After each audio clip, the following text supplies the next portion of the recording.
ำแรง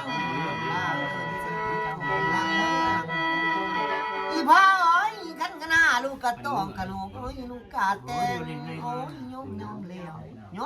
จะเป็นเลี้ยวอีพ่อเอ้ยไปแล้วคนนี้บอยไปนั่งเพื่อบ้านไปนี่นั่งคนเดียวมาเด้อมีถึงกันขันสมมาเอ้ยลูกอุ่นใสพ่อเอ้ยเมื่อเด้อเมื่อตำจะลองต้องจะเที่ยวขอกันมาคือตาพายใหญ่กันเมื่อน้ำเลย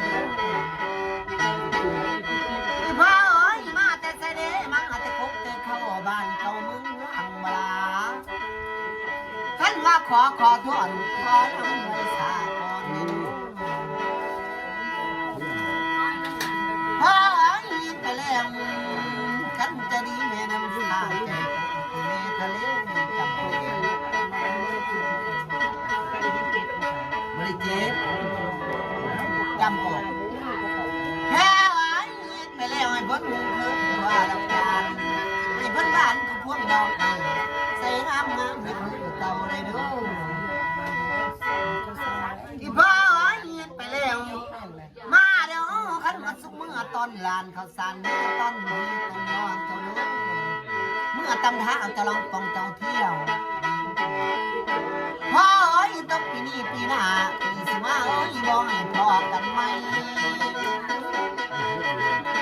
พ่อเอ้ยมาแต่ใส่เดียวมาแต่ไม่มีทงหน้าพ่อโอ้ยมาแต่ตัดแต่เข้าบ้านเขายังน้องพ่อน้องเอามาเนี่ยเสือสายเลยเข้ากันพ่อเอ้ยแม่เอ้ยไปแล้วยาสุดไปน้ำพี่เจ้าอย่าหนีน้ำเพิ่นกับมาเลี้ยงลูกน้อยกับมาเลี้ยงลูกน้อยลูกใหญ่ทั้งกันเลยแม่แม่เอ้ยขันบดตกเจ้าอย่าหนีไปหน้าโอ้ยขันเบาเจ้าอย่าไปไกลทำเลยแม่เอ้ยไปแล้วเจ้าอย่าไปน้ำพี่เจ้าอย่าหนีน้ำเพิ่นขันพี่น้องตัวนี้สาวตาหน้าดีจะไม่พบกันแล้วแพ้ไว้ไปเลี้ยงย่าเดินทางคนละเส้นตาเป็นน้อยคนละหน่วยโอ้ยน่ากินเอาน่ากินปลาห้องควยอีพ่อไว้ไปแล้วขั้นใจดีแม่น้ำสร้างใจกว้างคือแม่ทะเลแม่เอ๋ยเจ้าอย่าเอาเขาแค่น้อยเจ้าหาเงินเด้อเรื่องมันมีเจ้าอย่าหาดูพอเด้อพ่อเห็นไปแล้วคนนี้ให้มาอยู่ห้องกวางเพื่อนสารมึงเจ้าอยู่เลยเด้อยา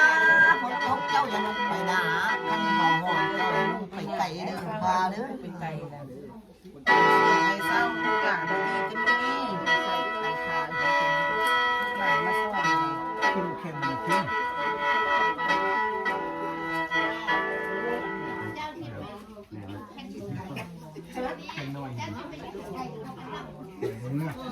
อย่าเลี้ยวหลังมาอย่าเลี้ยวได้อย่าเลี้ยวเพื่อนเหมือนไม่ได้บอกอย่าเป็นหอดเขาเลย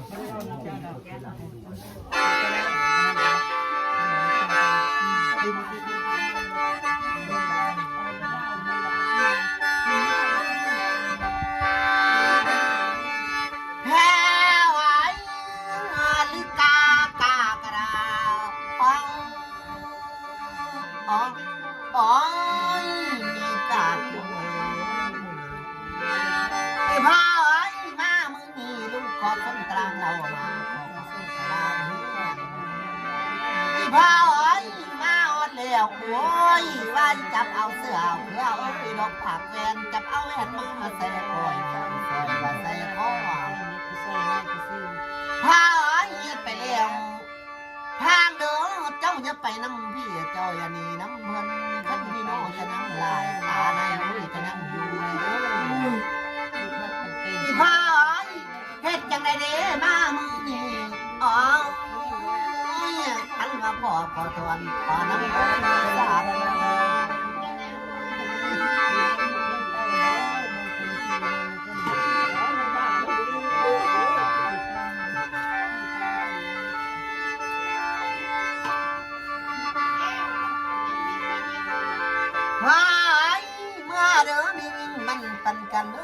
ลาครึ่งงั้นเจ้าเดือฟังหน่อยของคนว่าทำลายแค่อ้อยเห็นไปแล้วไม่พ้นกันว่ารับการให้มันบ้านอยู่เมืองลงไม่อยู่อะไรทำเนี่ยแค่อ้อยเห็นไปแล้วเจ็บน้ำหลังน้ำละเจ็บน้ำแข็งน้ำตาสุกคอยว่ากับหลานได้หอยมาเด้อเขาเว้นเข็นมือเศร้าท่านเขาเจ็บคอไข่ในอีนายาสุนี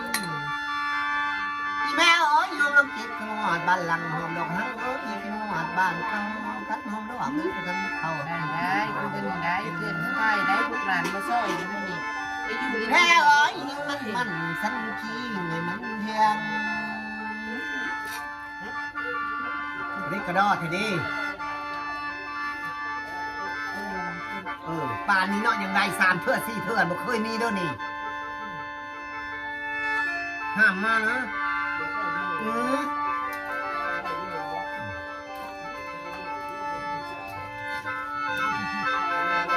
3 เทื่อเป็นยังไงบ่เคยมีเด้อไปยาวตัก3 เทื่อ 4 เทื่อนี่อย่าสุมาเด้อบัดนี้เด้อตกปีนี้ปีหน้าปีสิมาบ่ให้พ่อกันใหม่แล้วความเจ็บอยู่ปลายไม้ความไข่อยู่ภาคของแหละลูกเอิ้นเจ้าจะขานลูกวานเจ้าจะซอยไปเมื่อข้าวสารออกงอกเด้อเจ้ายังมาเด้ออันนี้เป็นลูกเป็นหลานในตูได้บันตูก็มาซอยหลานเจ้าแต่คอยก็อยากซอยคือกันเด้อ เอาไปแล้วกันตัวที่3ยังไง ตอนนี้เอาไปแล้วไปเพิ่นโลดคือบ่ต้องจุ่งแล้วล่ะคัน5กระตุกคัน6กระเต้งแล้วยายอย่าพาเลี้ยวมาเลยยาย เราจะพาเรียวมา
เว้น